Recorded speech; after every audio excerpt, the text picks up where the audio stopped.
Sireli Parigamner, Paris-Louis, chers amis, bonjour. Nous sommes le vendredi 25 juillet 2025. Il est 9h15. Quelques news de l'Arménie, de l'Artsakh et de la diaspora arménienne.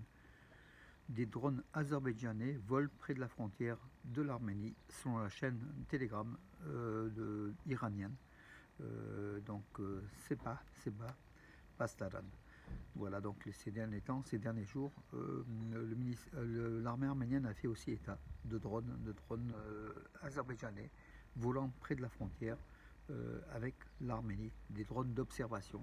Voilà, donc aussi, c'est peut-être aussi une façon de Bakou de préparer peut-être une attaque ou alors de mettre une pression sur l'Arménie au niveau militaire en observant déjà ce qui se passe dans cette région sud de l'Arménie, dans la région de Sunnik, mais aussi peut-être dans d'autres régions à la frontière entre l'Arménie et l'Azerbaïdjan.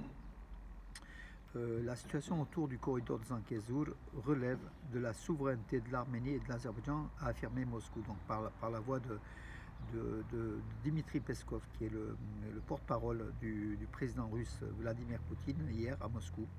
Il a fait cette déclaration. La Russie soutient pleinement les négociations entre l'Arménie et l'Azerbaïdjan, mais nous soutenons pleinement ces négociations. Nous souhaitons que Bakou et Yerevan signent l'accord dans des meilleurs délais. Nous resterons prêts à apporter toute l'aide nécessaire à ce processus, a déclaré Dmitri Peskov aux journalistes. Donc voilà, donc Moscou veut que l'Arménie et l'Azerbaïdjan signent rapidement l'accord de paix, bien sûr, avec l'arbitrage sans doute de Moscou. Donc c'est ce que désire à chaque fois donc Moscou, pour ne pas perdre ces deux pays du Sud-Caucase de son emprise dans cette région. Le Premier ministre arménien Nikol Pachinian, lui, est arrivé donc hier en Fédération de Russie, dans la région c'est en fait dans une région autonome de la République de l'Altaï, la République de l'Altaï. Voilà, ce sont des turcophones a priori, donc l'Altaï c'est dans l'Asie centrale russe. Il est arrivé en compagnie d'Anna Agopian, son épouse, et de sa fille cadette. Voilà, c'est une visite de travail de 2 jours. Il a déjà rencontré des hauts personnages économiques de la Russie.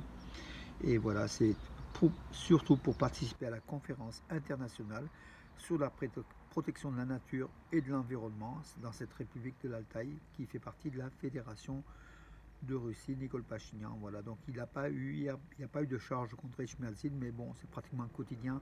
Aujourd'hui, je crois qu'on aura tous les jours de la semaine pratiquement Nikol Pachinian qui veut monter un groupe contre Echmiadzin pour faire sortir le Catholicos Karikin d'Echmiadzin. Il veut faire une attaque, tout simplement. C'est clair et net. Il a déjà affirmé. Il va continuer à le faire, même s'il met en danger l'unité de l'Arménie à un moment clé où l'Arménie a besoin d'une unité justement pour faire face aux dangers à ses frontières.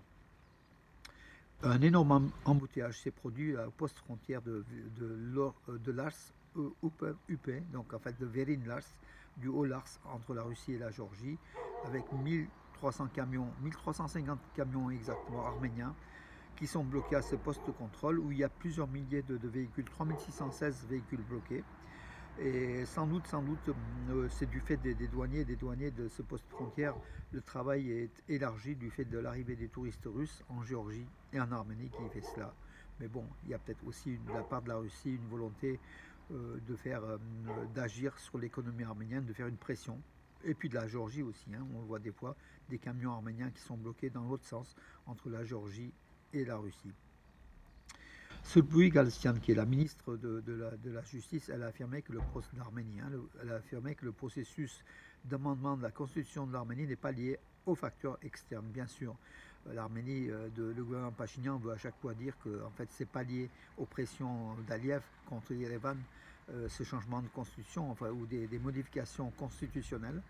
Mais bon, elle a dit que l'Arménie pour cela, elle dit que l'Arménie est souveraine et qu'elle fait des amendements à sa constitution quand il faut le faire, tout simplement, et cela nécessite. Donc voilà, il y aura un vote, donc il y aura un appel au vote en Arménie pour changer cette constitution. Donc en attendant, donc le ministère arménien de la Justice, avec Sulbuy Galstian à sa tête, prépare les textes pour intégrer justement à la constitution, faire ces amendements. En Arménie, le gouvernement a décidé de prolonger la période de conscription estivale de 2025 du 31 juillet, donc il a reporté jusqu'au 15 août. Voilà, afin de protéger la période parce qu'il y a a priori donc des examens médicaux plus importants et que justement il y a une file d'attente encore pour ces nouveaux soldats qui vont intégrer l'armée arménienne. Donc jusqu'au 15 août au lieu du 31 juillet, on aura donc cette conscription d'été euh, sur toute la République d'Arménie. Voilà, c'était aussi une bonne chose, peut-être aussi de donner du temps et pour une intégration meilleure au sein de l'armée arménienne après les visites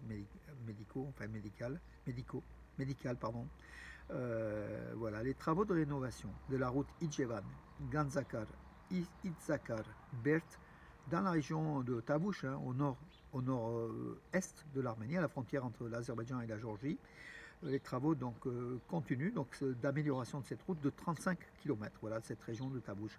Il faut quand même le signaler, mes amis, au crédit du gouvernement Pachinian. On peut le critiquer, et je le critique bien évidemment, mais là on peut dire à son crédit que les routes d'Arménie, surtout dans la région de Tabouche et dans la région de Sunik au sud, au nord et au sud, ainsi que dans la région de Geralkunik, aux frontières en fait avec l'Azerbaïdjan, toutes ces routes-là stratégiques sont en train d'être rénovées.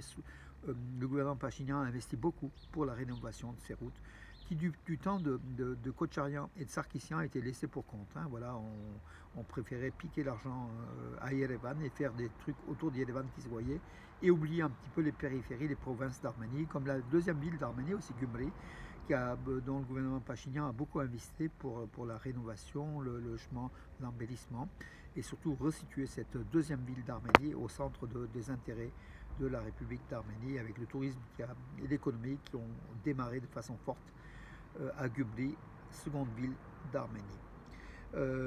Deuxième ville d'Arménie plutôt que seconde puisqu'il y a d'autres villes, hein, mes amis, voilà l'expression. Hier, donc, c'était aussi des matchs de football. Donc, l'UEFA Conference League, Conference League, oui. Punic Yerevan jouait contre les Hongrois de Győr.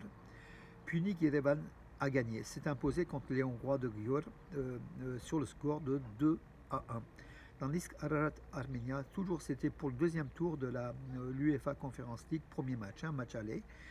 Ararat Armenia a fait match nul face à Université Cluj, les Roumains, qui sont très forts, mais en tout cas bravo à Ararat Armenia qui a tenu tête et bon, avec un peu de chance au match retour, donc ça sera le match retour, ça sera le 31 juillet, les deux matchs retour, en espérant que les équipes d'Arménie se qualifient pour le troisième tour de l'UEFA Conference League. Après le troisième tour, il y a un play-off, c'est-à-dire qu'il y a un match de barrage, et après ce sont les phases de poule, c'est-à-dire qu'on verra avec des meilleures équipes européennes si les équipes arméniennes d'Arménie se qualifient. Voilà mes amis pour les informations d'aujourd'hui. Je vous donne rendez-vous à demain et je vous souhaite bien sûr une très très bonne journée. On suivra aussi bien sûr le Tour de France, hein, mes amis. Donc hier on a eu un spectacle magnifique avec 5000 mètres de dénivelé dans les Alpes. Le Tour de France, c'est aussi l'Arménie, c'est aussi nous, hein, mes amis, puisque le monde entier s'intéresse au Tour de France. Nous, Arméniens de France, on s'intéresse aussi.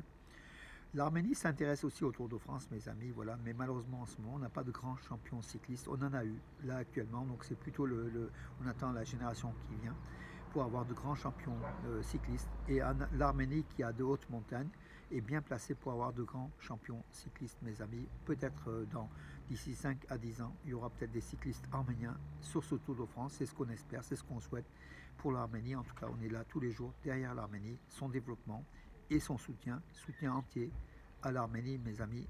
Bonne journée et à demain.